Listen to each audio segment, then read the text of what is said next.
բաղնիկ, ննջարան եւ այլն։ Միանշանակ դատապարտում եմ եւ հրապարակումը եւ տարածումը։ Արդյոք Նիկոլ Փաշինյանի ենթակա ազգային անվտանգության ծառայությունը տեղյակ է, թե ինչպես են մարդու անձնական կյանքի ինտիմ մանրամասները տեսանկարահանվել ու տարածվել համացանցում։ Հարցն ընդդիմադիր Հայաստան խմբակցության պատգամավոր Արծվիկ Մինասյանն այսօր ուղղեց վարչապետի աշխատակազմի ղեկավար Արայիկ Հարությունյանին։ Ըստ Մինասյանի, եթե այդ տեսանյութը նկարահանել է ԱԱԾ-ն, ապա այդ կառույցը պետք է պատասխանատվության ենթարկվի։ Իսկ եթե տեսանյութը ԱԱԾ-ի ձեռքի գործը չէ, սա էլ նշանակում է, որ իրավապահ այդ կառույցը ուղղակի իր տեղում չէ։ Ես կարծում եմ, որ ազգային անվտանգության ծառայությունը համապատասխան քայլեր իր լիազորությունների շրջանակում անում է, պարզելու, թե ինչպես է դա տեղի ունեցել։ Վարչապետ Փաշինյանի աշխատակազմի ղեկավարը պնդեց չի դիտել այդ տեսանյութերը, բայց եւ կոչ արեց իշխանության քննադատության թիրախում հայտնված Արշակ Սրբազանին դիմել իրավապահներին։ Իմիջիայլոց ես որևէ տեսանյութ կամ նյութ սրա հետ կապված նույնիսկ չեմ բացել, բացի վերնագրերը տեսնելուց։ Ենթադրում եմ, որ Արշակ Խաչատրյանը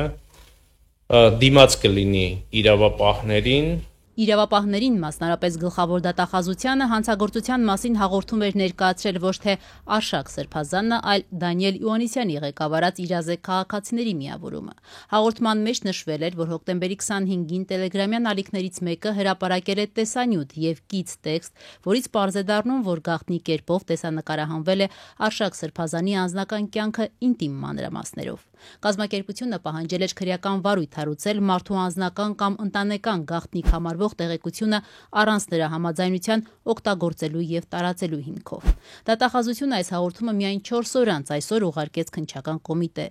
Կոմիտեն առաջիկայում պետք է որոշի Սրբազանին վերագրվող ինտիմ տեսանյութի մասով քրեական վարույթ հարուցել, թե ոչ։ Միանշանակ պետք է համապատասխան մարմինները եւ ատյանները միջոցներ ձեռնարկեն հետագայում նման երևույթները կանխելու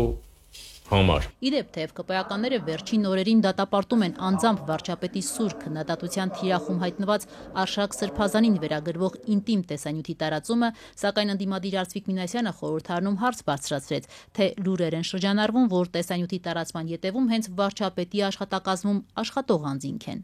Տարբեր ասեկոսներ կան, մասնավորապես կապելով հենց ձեր աշխատակազմում աշխատող առանձին անձանց մասով, եթե դա իրականություն չէ, հստակ արձանագրենք, որ իրականություն չէ, կամ եթե կա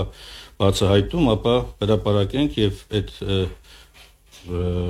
հրապարակման հետևից պետք է գնան կոնկրետ նաեւ մարմինները։ Հնարավոր կապերի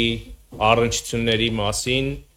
եղել են բազմաթիվ հրապարակումներ, եղել են բազմաթիվ հերքումներ։ Ավելի ուշ լրագրողների հետ ճեպազրույցում եւս Արայիկ Հարությունյանը պնդեց, իրենց իշխանությունը նման արտահոսքերի հետ կապ չունի։ Նկատենք, վարչապետ Նիկոլ Փաշինյանը եկեղեցի իշխանություն դիմակայության շրջանակներում դեռևս հունիսին անձնապես էր թիրախավորել Արշակ Սրբազանին, նրան անվանելով մեջբերում եմ պոռնկաբարո։ Ըստ էության սենսացիոն նորություն Կտրիժ Ներսիսյանի։ Սկանդալային տեսանյութի տարածման ֆոնին վարչապետ Փաշինյանը շարունակում է թարմ պահել կաթողիկոսից ազատվելու թեման։ Այսօր վաղ առավոտյան նա կրկին պնդել է, կուսակրոնության ուխտը խախտած ամենայն հայոց կաթողիկոսը կարգալույծ է համարվում եւ հետեւաբար նա չի կարող կարգալույծ անել Հովանավանքի քահանային։ Հետեւաբար Տեր Արամ Ասատրյանը